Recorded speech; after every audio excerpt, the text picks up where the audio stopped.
versículo 1 até o versículo 14 do capítulo 11 do livro do Apocalipse. Diz assim a palavra de Deus: Foi-me dado uma cana semelhante a uma vara, e foi-me dito: levanta-te, mede o santuário de Deus e o altar, e os que nele adoram. Mas deixa o átrio que está fora do santuário e não o meças, porque foi dado aos gentios, e eles pisarão a cidade santa por 42 meses. E concederei às minhas duas testemunhas que, vestida de saco, profetizem por 1260 dias. Estas são as duas oliveiras e os dois candeeiros que estão diante do Senhor da terra. E se alguém lhes quiser fazer mal, da sua boca sairá fogo e devorará os seus inimigos. Pois se alguém lhes quiser fazer mal, importa que assim seja morto. Elas têm poder para fechar o céu, para que não chova durante os dias da sua profecia. E têm poder sobre as águas para convertê-las em sangue, e para ferir a terra com toda sorte de pragas, quantas vezes quiserem. E quando acabarem o seu testemunho, a besta que sobe do abismo lhes fará guerra e as vencerá e as matará. E jazerão os seus corpos na praça da grande cidade, que espiritualmente se chama Sodoma e Egito, onde também o seu Senhor foi crucificado. Vários homens de vários povos e tribos e línguas e nações verão os seus corpos por 3 dias e meio, e não permitirão que sejam sepultados. E os que habitam sobre a terra se regozijarão sobre eles e se alegrarão, e mandarão presentes uns aos outros, porquanto esses 2 profetas atormentaram os que habitam sobre a terra. E depois daqueles 3 dias e meio, o Espírito de vida, vindo de Deus, entrou neles, e puseram-se sobre os seus pés, e caiu grande temor sobre os que os viram. E ouviram uma grande voz do céu que lhes dizia: subi para cá. E subiram ao céu em uma nuvem, e os seus inimigos os viram. E naquela hora houve um grande terremoto, e caiu a 10ª parte da cidade, e no terremoto foram mortos 7.000 homens, e os demais ficaram atemorizados, e deram glória ao Deus do céu. É passado o segundo ai, eis que cedo vem o terceiro. Que Deus abençoe esta palavra ao teu espírito. Vamos orar. Pai querido, nesta hora nós nos alegramos, ó Pai, nesta escritura profética, porque sabemos que muito em breve, Pai, esta profecia estará em pleno cumprimento na face da terra. Senhor, prepara o teu povo para a volta de Jesus. Prepara o teu povo, lava, purifica, santifica, Senhor, a tua igreja, a tua noiva, para que muito breve nós possamos estar para sempre com o Senhor. Ó Deus, dá-nos a palavra revelada nesta hora. Ensina-nos, ó Pai, pelo teu Santo Espírito. Abre os ouvidos e os olhos espirituais, Senhor, para que possamos ver e ouvir e compreender as coisas reveladas no livro do Apocalipse e nas Sagradas Escrituras. Nós te pedimos isto em o nome de Jesus. E agora nos posicionamos contra todo o poder das trevas. Em nome de Jesus Cristo os prostramos por terra e assim ordenamos que permaneçam caídos embaixo dos nossos pés, que são os pés do Senhor Jesus aqui na terra. Em nome de Jesus, permaneçam amarrados, amordaçados e imobilizados. Pai, envia a tua palavra nesta noite, Senhor, para despertar e consagrar o teu povo. É a nossa súplica em o nome de Jesus. Amém, Senhor, amém. Podeis sentar, amados.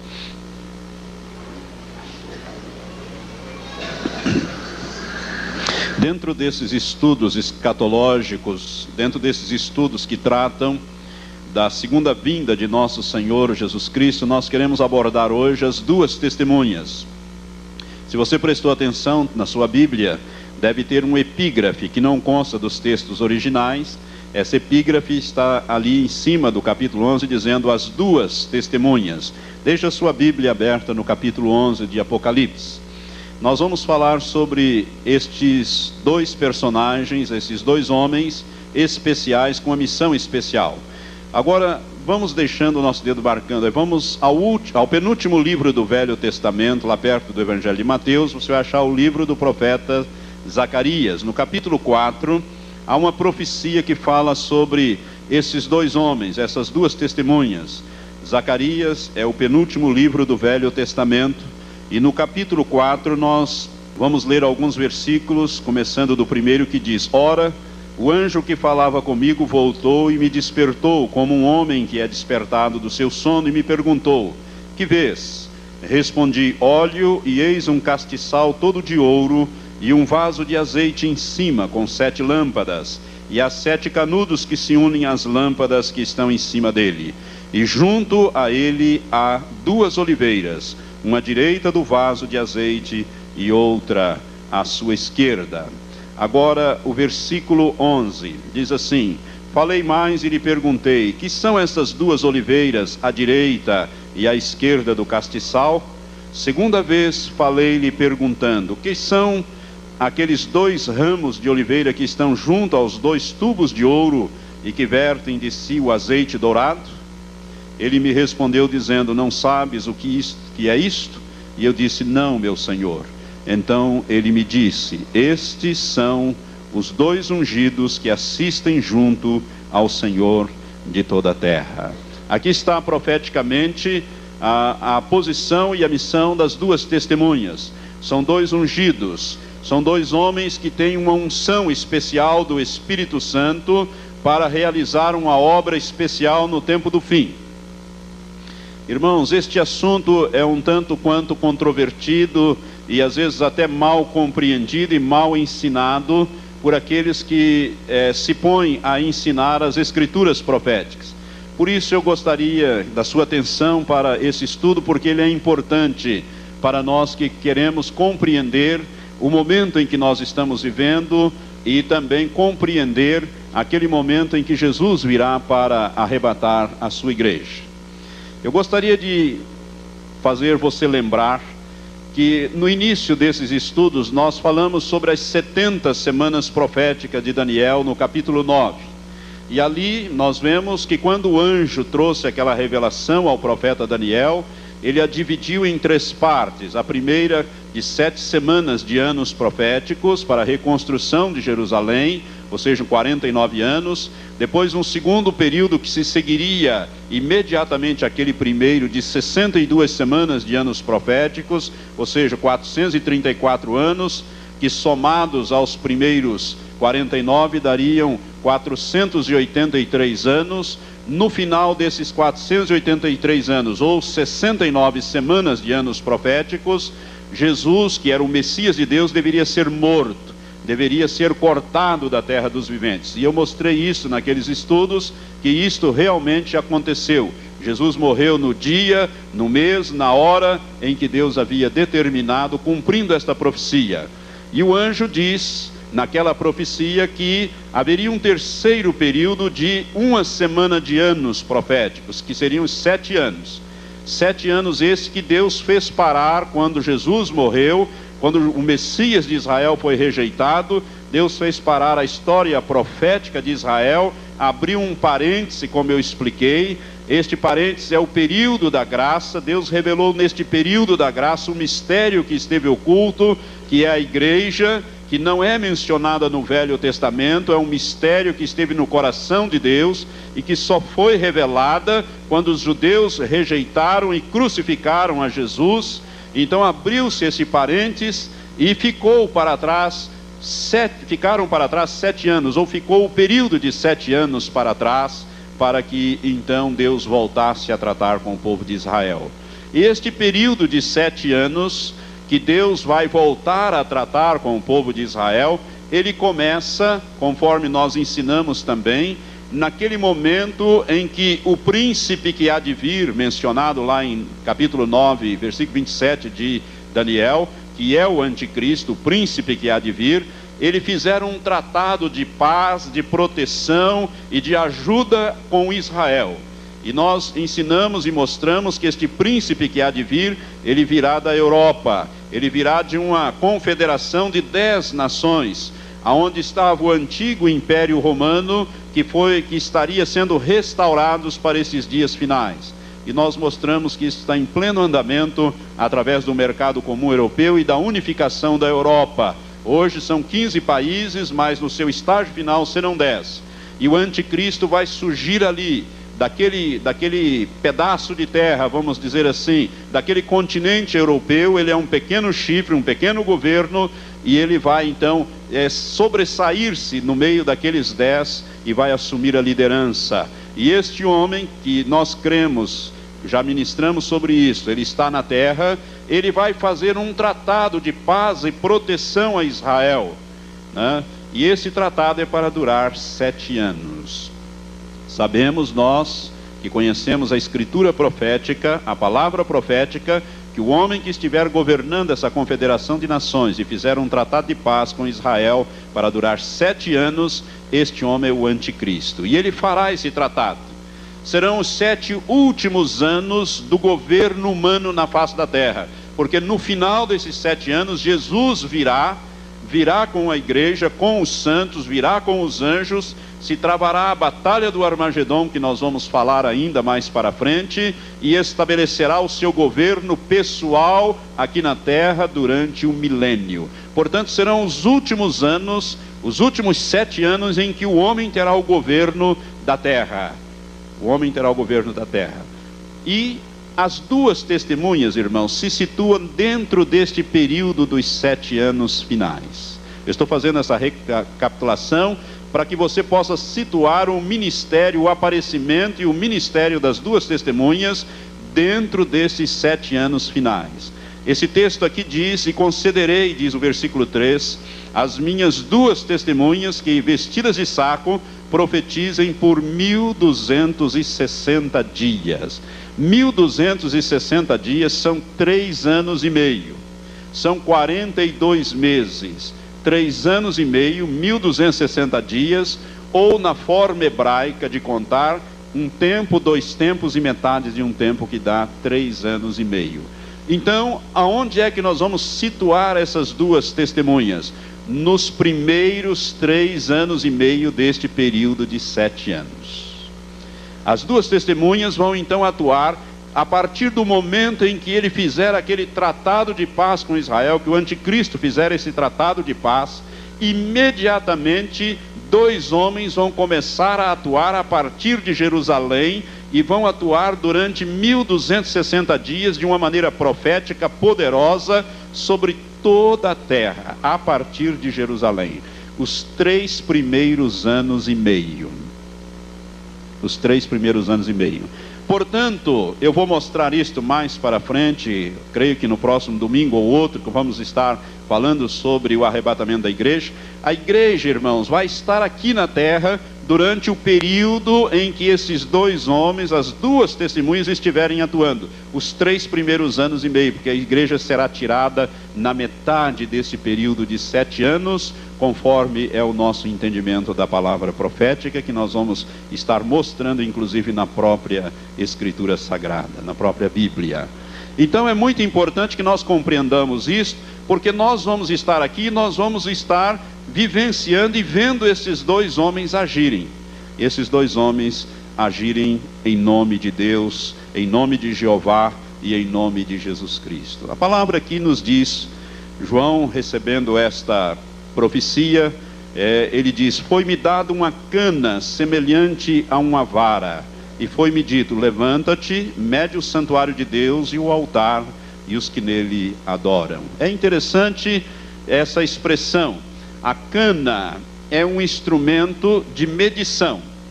É um instrumento de mais ou menos 3 metros. É um tipo de um pedaço, um bastão, vamos dizer assim, um pedaço de madeira de 3 metros, que era um instrumento para fazer medidas lineares. E a Bíblia diz aqui que ela era semelhante a uma vara.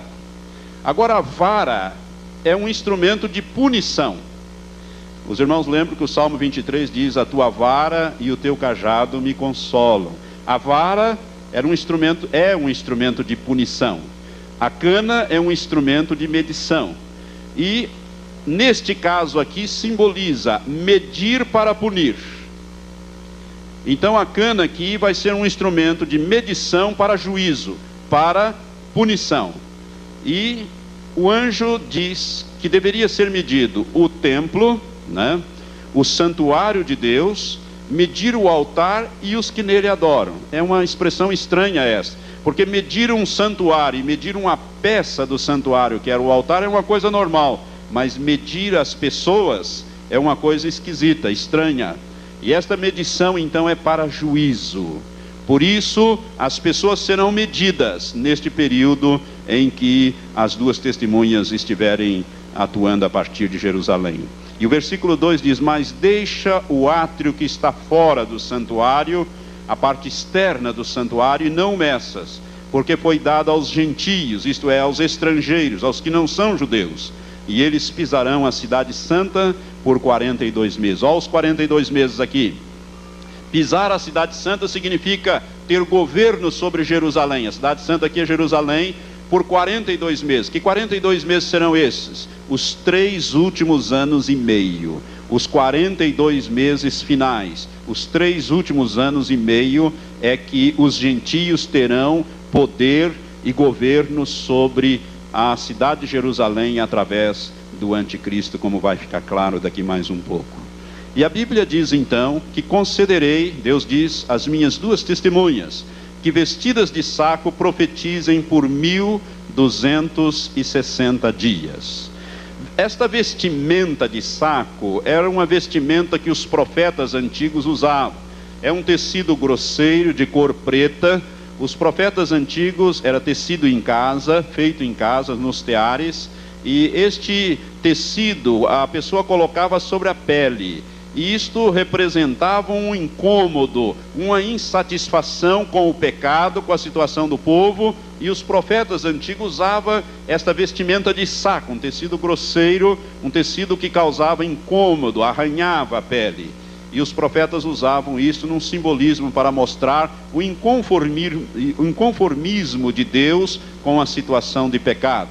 Esses dois homens usarão esse tipo de roupa quando estiverem iniciando o seu ministério profético, que vai durar 42 meses ou 3 anos e meio, ou 1260 dias. E diz a palavra aqui que eles são as duas oliveiras e os dois candeeiros que estão diante do Senhor da terra, numa referência ao texto que nós lemos em Zacarias, capítulo 4. São dois homens ungidos, que vertem de si mesmo o azeite dourado, ou seja, o Espírito Santo vai estar agindo através desses homens com um poder total e ilimitado, através dessas duas testemunhas.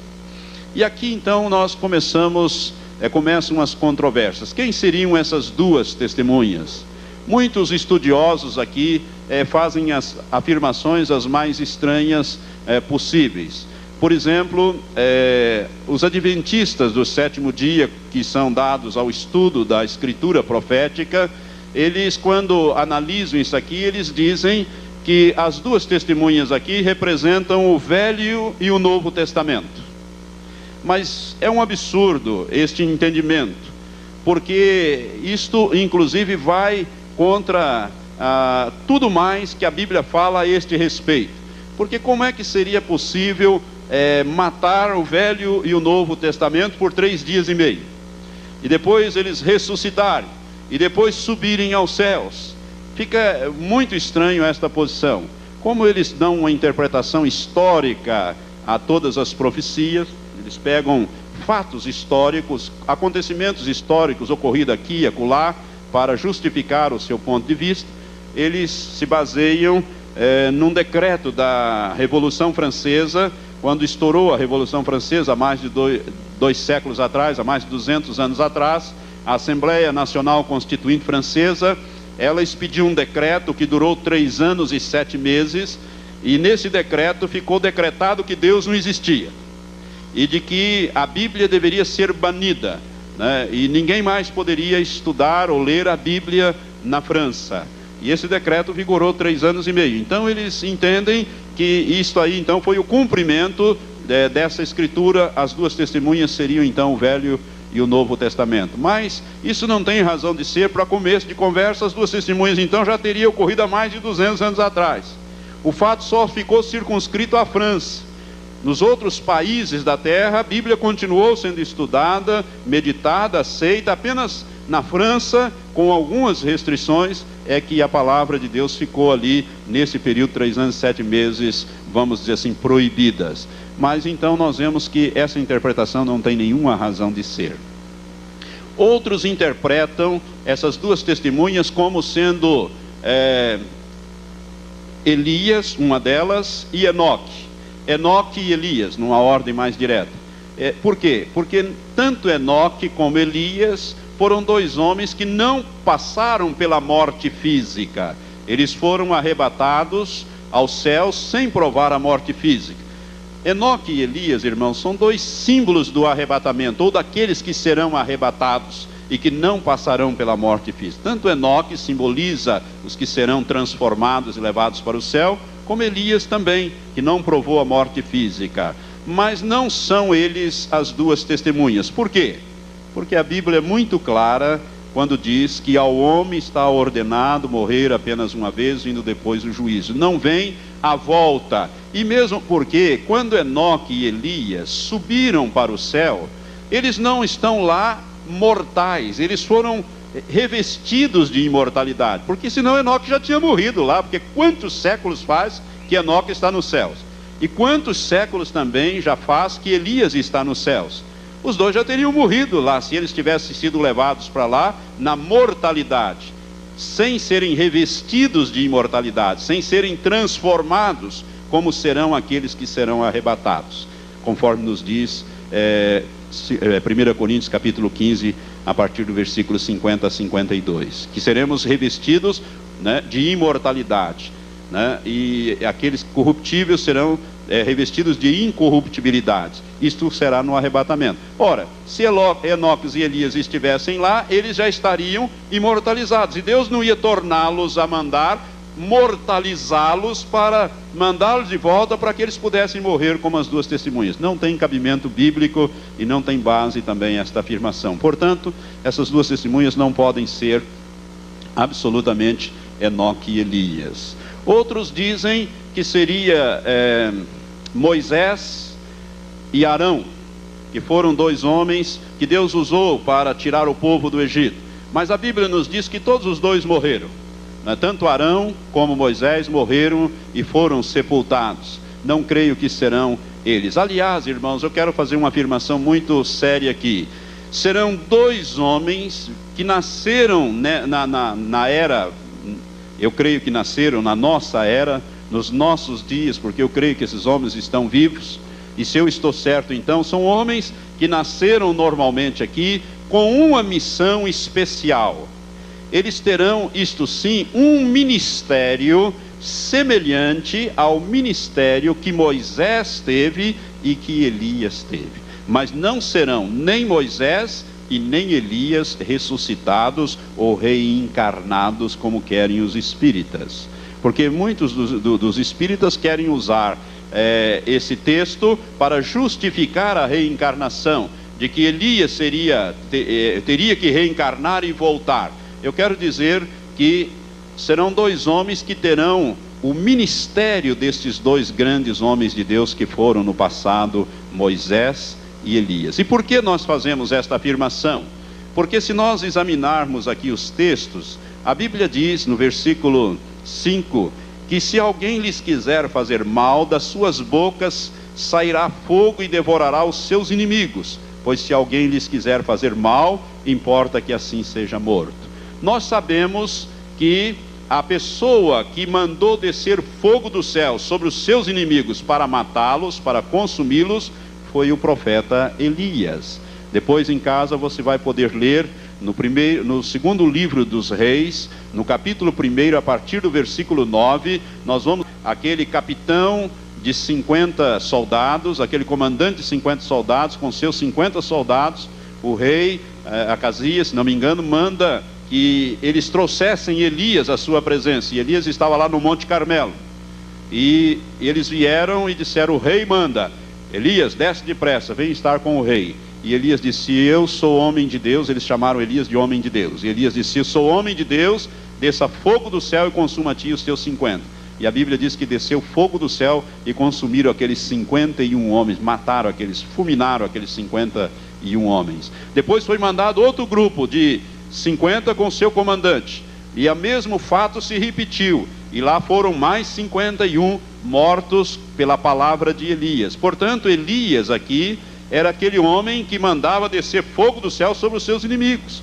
Portanto, essas duas testemunhas, uma delas pelo menos tem um ministério muito semelhante ao ministério de Elias, que orava, pedia, ordenava e Deus mandava fogo do céu. Elias também esteve envolvido naquele episódio com os profetas de Baal ali no Monte Carmelo, quando ele, naquelas disputas com os profetas falsos de Baal, os 350 profetas, Elias faz aquele holocausto, manda jogar água em cima, encharcar, e ora a Deus e pede que Deus manda fogo, e Deus manda fogo e consome aquele holocausto e lambe até a água, né, o fogo que veio do céu. Elias, portanto, foi um profeta poderoso, a quem Deus ouvia a voz, e quando Elias pedia alguma coisa para Deus, ou ordenava em nome de Deus alguma coisa, isto acontecia. Portanto, você pode ver por aqui que essas duas testemunhas, pelo menos uma delas, terá o ministério muito semelhante a Elias. E diz o versículo 6, que elas, as testemunhas, têm poder para fechar o céu, para que não chova durante os dias da sua profecia. Nós sabemos também, de acordo com os capítulos de 16 em diante de primeiro livro dos reis, que Elias foi aquele que fechou os céus sobre o reino de Israel, para que não chovesse durante 3 anos ali sobre Israel, e não choveu sobre Israel, a ponto de praticamente destruir aquele reino totalmente. E que depois Elias orou outra vez e pediu que Deus mandasse chuva, e Deus ouviu a oração de Elias. Portanto, pode ver por aqui que são ministérios muito semelhantes ao que Elias e Moisés realizaram. E o versículo 6, na segunda parte, diz: e tem poder sobre as águas para convertê-las em sangue. Para convertê-las em sangue. Irmãos, nós sabemos que Moisés, no Velho Testamento, lá em Êxodo, capítulo 7, depois em casa você vai poder ler, sobre as 10 pragas do Egito, como Deus usou Moisés para trazer aquele juízo sobre o Egito, e Egito aí é um símbolo do mundo, e essas duas testemunhas vão julgar o mundo, vão julgar as nações, vão trazer juízo sobre o Egito, ou sobre o mundo. Moisés foi aquele homem que Deus usou para converter a água em sangue. Por isso o ministério de Moisés é colocado aqui também. Uma das testemunhas terá um ministério muito semelhante ao ministério de Moisés, e a outra um ministério semelhante ao de Elias, que fazia descer fogo, fechava os céus, e Moisés transformava a água em sangue. E se você olhar depois lá em Êxodo capítulo 7, você vai ver que morreram todos os peixes do rio Nilo e das poças de água, dos poços que havia, e virou uma confusão muito grande por causa desse grande sinal que Deus permitiu realizar através de Moisés. Portanto, essas duas testemunhas terão ministério semelhante a esses dois homens. E se nós observarmos na Bíblia, tanto Moisés como Elias não terminaram os seus ministérios terrenos quando aqui viveram. Moisés, por exemplo, Deus havia comissionado Moisés para tirar o povo de Israel e introduzi-lo na terra que mana leite e mel, tirá-los do Egito, levá-los pelo deserto e introduzi-lo na Palestina. E nós sabemos que Moisés fracassou nesta parte, porque Moisés pecou contra Deus quando Deus tinha dado uma ordem para ele falar com a rocha, para que a rocha vertesse água para o povo no meio do deserto, quando estava numa situação muito aflitiva. E Moisés, ao invés de falar com a rocha, ele bateu na rocha 2 vezes, ele feriu a rocha para que a rocha desse água. E a Bíblia diz que a rocha era Cristo. E com aquele ato, então, ele feriu a Cristo, ele desobedeceu a Deus, e Deus puniu a Moisés e Arão, dizendo que eles não entrariam na terra prometida. Eles veriam a terra, principalmente Moisés, mas não entraria nela. Deus teve que comissionar Josué para fazer aquele ministério final de Moisés, que era entrar na terra e conquistar a terra e estabelecer todas as tribos lá na terra, conforme Josué veio a fazer e a completar este ministério que Moisés não pôde realizar. Esses dois homens vão fazer este ministério. Elias também. Elias, depois de disputar com os profetas de Baal, fazer descer fogo do céu, a rainha Jezabel, que era casada com o rei Acabe, do rei de Israel, ameaçou Elias, dizendo que ele ia perder a cabeça, que ela ia mandar matá-lo. E Elias então foge. Para salvar a sua vida, ele foge de Israel. Ele não confia em Deus o suficiente. Um homem poderoso, né, diante de Deus, de repente ele fraqueja, foge. E a Bíblia nos diz que nessa fuga ele pede a sua própria morte. Quando ele deitado debaixo de um zimbro, ele diz: Senhor, eu não sou melhor do que os meus pais. Está lá no capítulo 19 do livro de 1 Reis. Depois você pode ler na sua casa. Ele diz: tira a minha vida porque eu não sou melhor do que meus pais. E acaba fugindo e indo para o Monte Horebe, que é o Monte Sinai, para fugir de Jezabel. E Deus então encerra ali o ministério de Elias, dizendo então que ele deveria ungir Eliseu no lugar dele e tomar outras providências. E Elias faz isto, e logo depois Elias então sobe aos céus num redemoinho, num carro de fogo, e assim é interrompido o seu ministério, tanto um como o outro. E agora as duas testemunhas vêm com ministérios muito semelhantes a esses dois homens. E são também esses dois homens, irmãos, que aparecem no Monte da Transfiguração, quando Jesus subiu com Pedro, Tiago e João até o Monte Tabor, no Monte da Transfiguração, e Jesus se transfigurou ali, ele se glorificou ali, a mudança, a figura dele mudou, as suas roupas e tudo mais. Dois homens apareceram para conversar. Quem eram?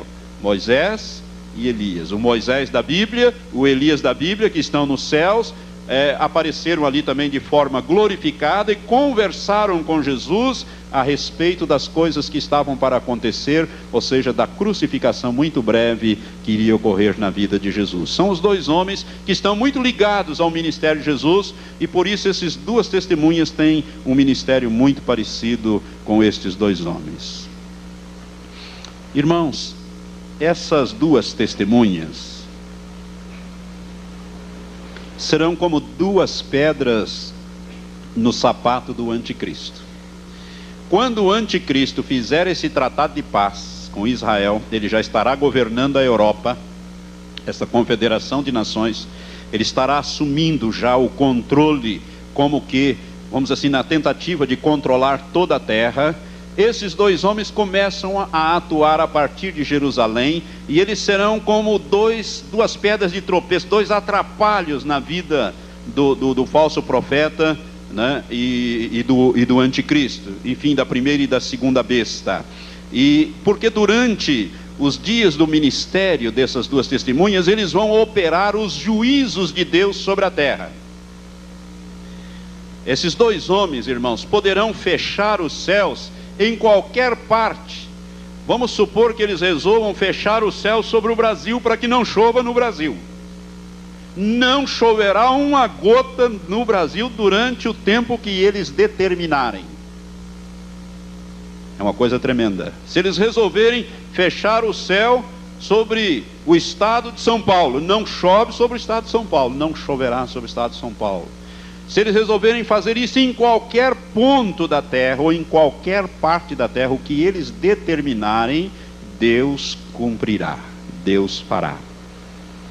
Eles poderão, a Bíblia diz, transformar a água em sangue. A água já está escassa. Imagine se esses homens resolverem fazer esse tipo de operação em vários lugares.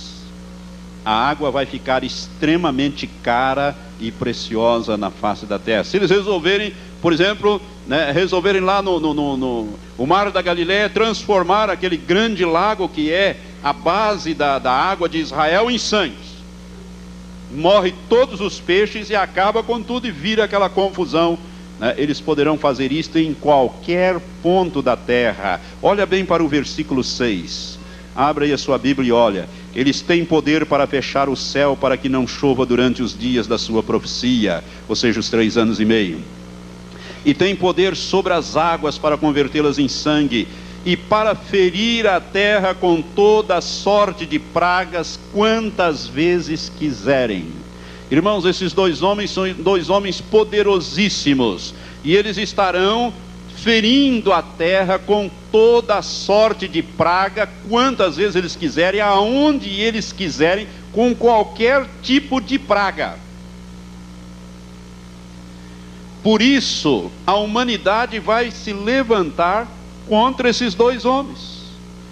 E muitos cristãos evangélicos, cristãos bíblicos, que não conhecem a palavra profética, muitos pastores vão se colocar contra esses homens. E aqui vem uma advertência a você que vai me ouvir por essas fitas, e que está ouvindo pelo rádio, e você que me ouve aqui no santuário.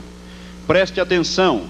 Colocar-se contra estes homens é colocar-se contra Deus que os comissionou. Colocar contra um profeta, um homem de Deus, é colocar-se contra Deus que os comissionou.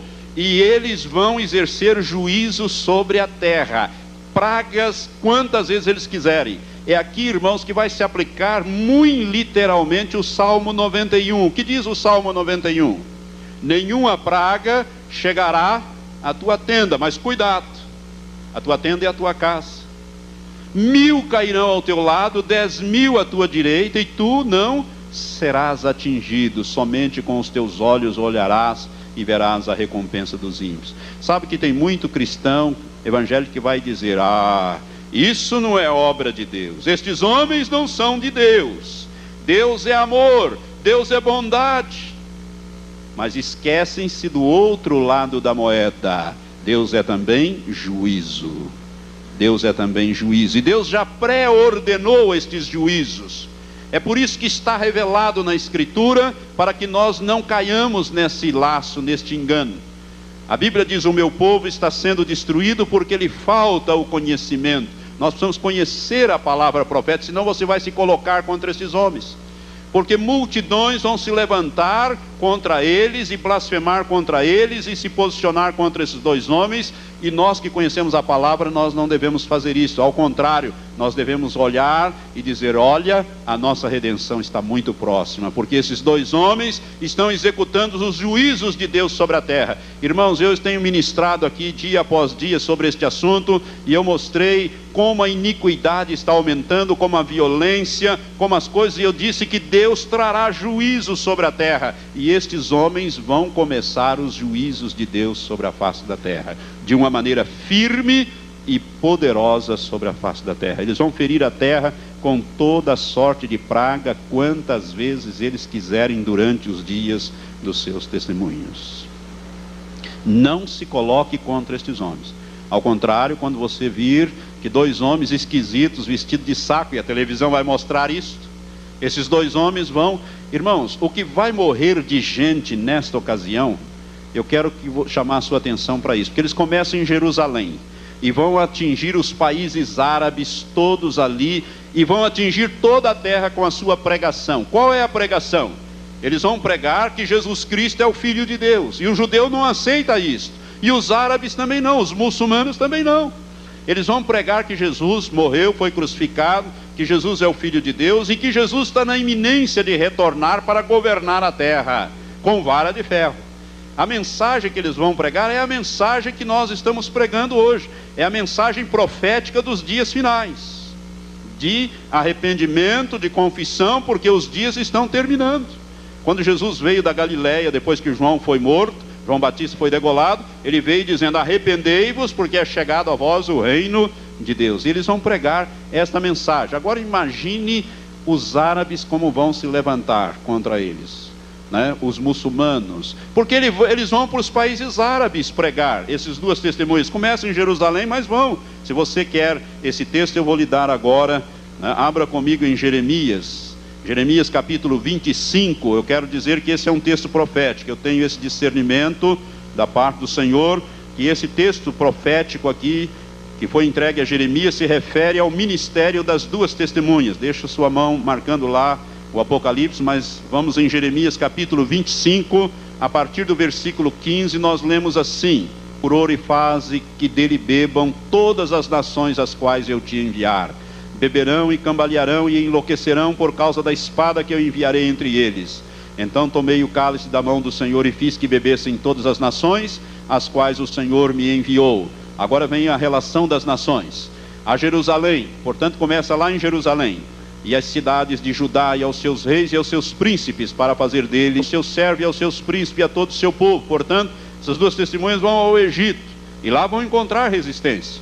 E a todo o povo misto, diz o versículo 20, a todo o povo misto e a todos os reis da terra de Uz, e os reis da terra dos filisteus, e Asquelon, Gaza, Ecrom, e aos que resta de Asdod, ou seja, os palestinos, os árabes hoje o país da Jordânia, que engloba esses povos, e a todos os reis de Tiro, e a todos os reis de Sidom, e aos reis que habitam no deserto, os nômades, e a todos os reis de Zinri, e a todos os reis de Elão, e a todos os reis da Média, e a todos os reis do norte, os de perto e os de longe, tanto um como o outro. E para não deixar dúvida, Deus diz: e a todos os reinos da terra que estão sobre a face da terra, e o rei de Sesac é Babilônia, beberá depois deles. Pois lhes dirás assim: assim diz o Senhor dos exércitos, Deus de Israel: bebei e embebedai-vos e vomitai e caí, e não torneis a levantar por causa da espada que eu vos enviarei. Se recusarem a tomar o copo da tua mão para beber, então lhes dirás: assim diz o Senhor dos exércitos: certamente bebereis, pois eis que sobre a cidade que se chama pelo meu nome, no caso Jerusalém, eu começo a trazer a calamidade. E havereis vós de ficar totalmente impunes? Não ficareis impunes, porque eu chamo a espada sobre todos os moradores da terra, diz o Senhor dos exércitos. Tu, pois, lhes profetizarás todas as palavras e lhes dirás: o Senhor desde o alto bramirá e fará ouvir a sua voz desde a sua santa morada, bramirá fortemente contra a sua habitação, dará brados como os que pisam as uvas, como contra todos os moradores da terra. Chegará o estrondo até a extremidade da terra, porque o Senhor tem contenda com as nações, e entrará em juízo com toda a carne. Quanto aos ímpios, ele os entregará à espada, diz o Senhor. Assim diz o Senhor dos exércitos: eis que o mal passa de nação para nação. Eu creio que aqui estão as pragas, como a AIDS e outras coisas. E grande tempestade se levantará dos confins da terra. E os mortos do Senhor naquele dia se encontrarão desde uma extremidade da terra até a outra. Não serão pranteados, nem recolhidos, nem sepultados, mas serão como esterco sobre a superfície da terra. Irmãos, aqui está o alcance do ministério de juízo das duas testemunhas. Isso aqui, irmãos, vai levantar contra esses dois homens uma oposição ferrenha, e toda oposição será destruída. A Bíblia diz que se alguém quiser lhe fazer mal, das suas bocas sairá fogo e devorará os seus inimigos. Não significa aqui que eles vão soltar fogo como um dragão, né? Isso aqui é um termo simbólico. Significa que eles vão dar ordem de descer fogo do céu, e descerá fogo do céu. Mediante a palavra dele, os seus inimigos serão destruídos. Pois se alguém lhes quiser fazer mal, importa que assim seja morto. Eu vejo aqui uma destruição sem paralelo, um ministério muito difícil nesta época para as duas testemunhas. Mas aqui diz o texto que quando acabarem o seu testemunho, versículo 7, a besta que sobe do abismo, que é o anticristo, lhes fará guerras, vencerá e as matará. No final do período do seu testemunho, durante os 1260 dias, eles são imortais e intocáveis. Deus não vai permitir que eles sofram nenhuma destruição, nenhum atentado, coisa alguma que possa ferir esses dois homens. Mas quando eles terminarem o seu ministério, o anticristo vai fazer guerra a eles, vai vencê-los e vai matá-los. E a Bíblia diz, no versículo 8: e jazerão seus corpos na grande cidade, que espiritualmente se chama Sodoma e Egito, que é Jerusalém, onde também o seu Senhor foi crucificado. Esta palavrinha também, onde também o seu Senhor, ou seja, onde também Jesus Cristo foi crucificado, nos leva à interpretação de que eles serão crucificados também. Eles morrerão, muito provavelmente, por crucificação, porque aqui diz, onde também o seu Senhor foi crucificado, dando a impressão de que eles também serão crucificados à semelhança de Jesus. Por quê? Porque esses dois profetas, essas duas testemunhas, eles têm um ministério muito semelhante a Jesus. Eles têm um ministério de 3 anos e meio, como Jesus teve. Eles vão estar pregando a palavra de Deus, né? O testemunho de Jesus, né, como Jesus como Messias, anunciando que Jesus é o Messias, é o Salvador, é o Messias de Israel, o Messias. Eles vão estar trazendo essa mensagem durante esses 3 anos e meio, vão encontrar oposição, e a Bíblia diz que o anticristo vai fazer guerra, vai vencê-los e vai matá-los. Preste atenção agora, vire uma página na sua Bíblia e vai ao capítulo 13. Agora você vai compreender uma escritura profética que se refere ao anticristo. Aqui diz a respeito do anticristo, a besta que subiu do mar, que diz assim, versículo 4. O versículo 3, parte final, diz: toda a terra se maravilhou seguindo a besta, isto é, o anticristo. O versículo 4 diz: e adoraram o dragão, porque deu à besta, que é o anticristo, a sua autoridade, e adoraram a besta, dizendo: quem é semelhante à besta? Quem poderá batalhar contra ela? É aqui, irmãos, que se explica.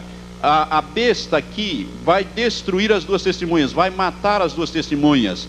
Aqui, então, nem as 2 testemunhas vão poder vencer a besta. É por isso que toda a terra vai se maravilhar, né?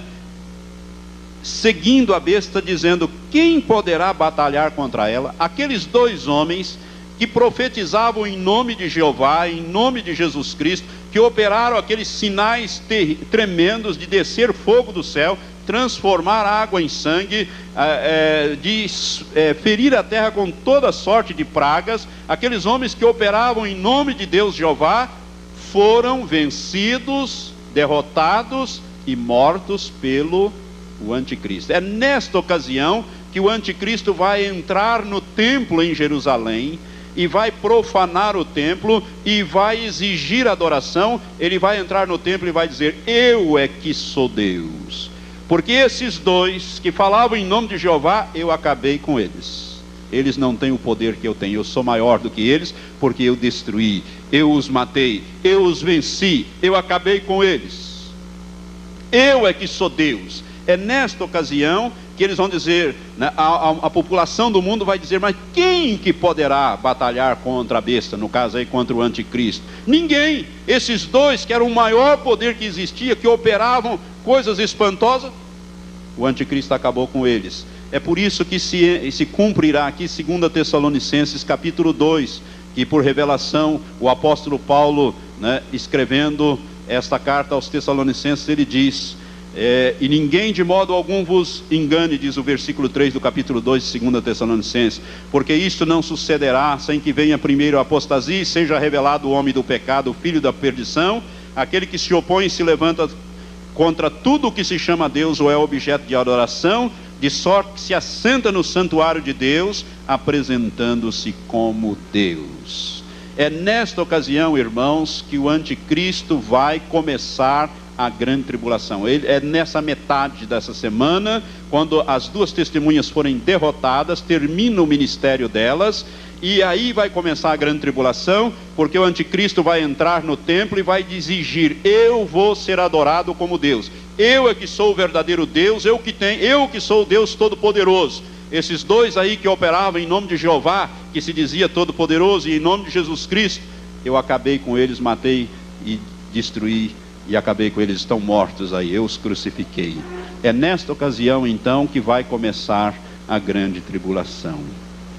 Quando ele se assentar no santuário de Deus, ele vai quebrar este tratado que ele fez com Israel. Vamos voltar ao capítulo 11, e diz assim: que homens, versículo 9, de vários bilíngues e nações verão seus corpos por 3 dias e meio e não permitirão que sejam sepultados. Sabe, irmão, o anticristo não vai cometer o mesmo erro que Pôncio Pilatos cometeu, mandando sepultar a Jesus. Isto na linguagem, na visão do homem, né? Na visão do homem bem entendido, Pôncio Pilatos cometeu um erro, que ele mandou sepultar Jesus e depois, né, Jesus ressuscitou e saiu uma conversa de que os discípulos foram lá e roubaram o corpo, e depois disseram que ele tinha ressuscitado. O anticristo vai deixar aqueles 2 apodrecerem na praça pública, não vai sepultá-los. Ele não vai cair Ele vai dizer, não, esses dois aí vão ficar mortinhos, aí vão ficar apodrecendo na praça da grande cidade, que espiritualmente é aqui, no caso, Jerusalém. E homens, né, e diz aqui, de várias línguas, então, verão os seus corpos 3 dias e meio. Irmãos, antes da invenção do satélite não era possível isso. Mas hoje, com os satélites, a população da terra toda vai ver esses homens mortos, né, durante 3 dias e meio. Toda a terra vai ver. Olha como nós estamos chegando. A tecnologia dos dias de hoje nos possibilita a literalidade desta profecia, né? Então, homens de vários povos e tribos e línguas verão, e nações verão seus corpos por 3 dias e meio, e não permitirão que sejam sepultados. É interessante, por quê? Porque essas duas testemunhas, eles vão dizer também, a semelhança de Jesus, que eles vão morrer e vão ressuscitar. Jesus falava isso. Jesus pregava que ele iria a Jerusalém, seria morto, crucificado, mas no 3º dia ressuscitaria.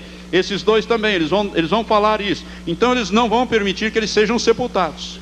E o versículo 10 diz, e os que habitam sobre a terra se regozijarão sobre eles, se alegrarão e mandarão presentes uns aos outros, porquanto esses dois profetas atormentavam os que habitam sobre a terra. Vai haver um verdadeiro Natal, troca de presentes, porque vai ser uma maravilha. Esses dois homens afligiram toda a terra e agora estão mortos. Todos os governos, as pessoas vão, né, através da internet se comunicar do telefone. Que maravilha! A nossa besta querida, né, acabou com eles. E quem é semelhante à besta? Nós sim, vamos adorá-la. Exatamente, quer dizer, eles não vão chamá-lo de besta, vão chamá-lo de Cristo, né, de Messias e etc. Ele é o verdadeiro Cristo, ele é o verdadeiro Messias, porque ele acabou com esses falsos profetas aí, e ele é o verdadeiro Deus, e nós devemos adorá-lo, e que alegria, e vão trocar presentes, e vai ser um verdadeiro Natal, uma festa que vai durar 3 dias e meio. Mas diz o versículo 11 assim, e depois daqueles 3 dias e meio, o Espírito de vida vindo de Deus entrou neles, e puseram sobre os seus pés, e caiu grande temor sobre os que o viram. Eu posso imaginar isso aqui, né? De repente está lá a televisão mostrando, de repente os dois resolvem se levantar daquela praça, e eu posso imaginar isto sendo transmitido e visto por milhões de pessoas. O que eles vão dizer? Vai começar tudo outra vez, agora a coisa vai ferver, porque agora eles devem vir com fúria, com poder total, né? Eu posso imaginar, por isso que a Bíblia diz, e caiu grande temor sobre os que os viram. Naquele momento, as duas testemunhas ouviram uma grande voz do céu que lhes dizia, subi para cá, e subiram aos céus em uma nuvem, e os seus inimigos viram. Irmãos, o ministério deles é muito semelhante ao de Jesus. Jesus também subiu lentamente, mas aqui não. Aqui eles vão subir lentamente numa nuvem, como Jesus subiu, até que uma nuvem o encobriu. E nunca mais os judeus poderão negar que Jesus morreu e ressuscitou e subiu aos céus. Porque essas duas testemunhas vão provar exatamente isto. Eles vão morrer, vão ressuscitar, vão subir à vista deles aos céus lentamente, e os seus inimigos vão ver. É nesta ocasião que começa a grande conversão dos judeus, porque os judeus que vão ver esses fatos vão dizer assim, mas espera aí, esses dois aí pregaram sobre Jesus de Nazaré e mostraram que Jesus de Nazaré é o Messias de Deus, e eles então vão se lembrar da mensagem e vão se converter. Começa a conversão dos judeus aqui, porque através da pregação desses dois homens, os judeus vão ver, porque o judeu ele é muito incrédulo, ele tem que ver as coisas acontecer para eles crerem, né? Tipo Tomé. Então eles vão ver que aquilo que Jesus realizou, que eles não creram, as duas testemunhas disseram que iriam realizar, realizaram, morreram, ressuscitaram. Nunca mais vão poder dizer que não há ressurreição e que ninguém ressuscita, e eles ressuscitaram e vão subir aos céus à vista deles todos, ouvindo esta voz, e aqui então os judeus vão se converter. E a Bíblia diz que naquela mesma hora houve um grande terremoto lá em Jerusalém, e caiu a 10ª parte da cidade no terremoto, foram mortos 7.000 homens, e os demais ficaram aterrorizados e deram glória ao Deus do céu. Começaram aqui então está a conversão dos judeus. Os judeus começam a converter com o ministério das duas testemunhas, com a morte, ressurreição e assunção a semelhança de Jesus, que morreu, ressuscitou e subiu. As duas testemunhas também vão morrer, ressuscitar e subir, agora à vista de todos aqueles que estiverem ali. Eu não sei se a televisão vai mostrar isso. Eu tenho para mim que o anticristo não vai permitir, mas os judeus que vão estar ali, as pessoas que vão estar ali, muito provavelmente verão a morte, a ressurreição e verão também a assunção. E a partir dali começaram então a dar glória ao Deus dos céus. Irmãos, esse estudo das duas testemunhas é muito importante, porque nós vamos ver estas coisas. Eu quero dizer a você que nesses 3 primeiros anos e meio, a igreja estará sendo purificada, a igreja estará aqui na terra, e nós, irmãos, estaremos numa dependência completa do Espírito Santo para vivermos aqui na terra. Deus faz diferença entre aquele que o serve e aquele que não o serve. É por isso que o Salmo 91 vai ter uma aplicação direta a nós, mas nós vamos estar vendo as coisas acontecerem diante dos nossos olhos. Amém? As duas testemunhas estarão trazendo os juízos de Deus sobre a face da terra. E o que se segue a ressurreição e a assunção das duas testemunhas é o arrebatamento da igreja, que eu vou falar, com a graça de Deus, no próximo domingo eu vou começar a ministrar sobre o arrebatamento da igreja. Porque se você olhar o versículo 15, vai tocar a trombeta, a 7ª e última trombeta. Não há mais trombeta na Bíblia, nem no livro do Apocalipse, que o livro do Apocalipse encerra a Bíblia. A 7ª e a última trombeta, ela ressoa exatamente quando as duas testemunhas sobem, que é um símbolo do arrebatamento da igreja também. A igreja é convocada para subir imediatamente, para estar para sempre com o Senhor. Aleluias! As testemunhas sobem, nós subimos praticamente junto com elas, porque na medida em que elas subirem, a 7ª e última trombeta soa, o reino da terra passa a ser do Senhor e do seu Cristo, e a igreja é convocada para o arrebatamento, e nós estaremos para sempre com o Senhor. Amém? Vamos ficar em pé, vamos glorificar a Deus por isso. Por isso, quando você vir esses 2 homens, não se coloque contra eles, ao contrário, a Bíblia diz: exultai e alegrai, porque a nossa redenção se aproxima. Graças te damos, ó Pai, pela tua palavra profética revelada nesta noite. Obrigado, Senhor, porque o Senhor cumprirá esta palavra, e nós cremos que muito brevemente nós haveremos de ver estas coisas, mas também veremos, ó Pai, o cumprimento da tua palavra. O Salmo 91, Senhor, nas nossas vidas: 1000 cairão ao nosso lado, 10.000 à nossa direita, mas nós não seremos atingidos, nenhuma praga chegará à nossa tenda, porque nós temos feito do Senhor o nosso refúgio, e do Altíssimo a nossa habitação. Aos teus anjos dará ordem a nosso respeito, para que nos guardem durante todo este período dos juízos que serão derramados sobre a terra. Faz a tua igreja compreender essa revelação, Senhor. Prepara a tua igreja para uma vida de santidade, para uma vida de intimidade e dependência completa do teu Espírito. E Maranata, Maranata, a hora vem, Senhor Jesus. É a nossa oração em nome de Jesus. Amém.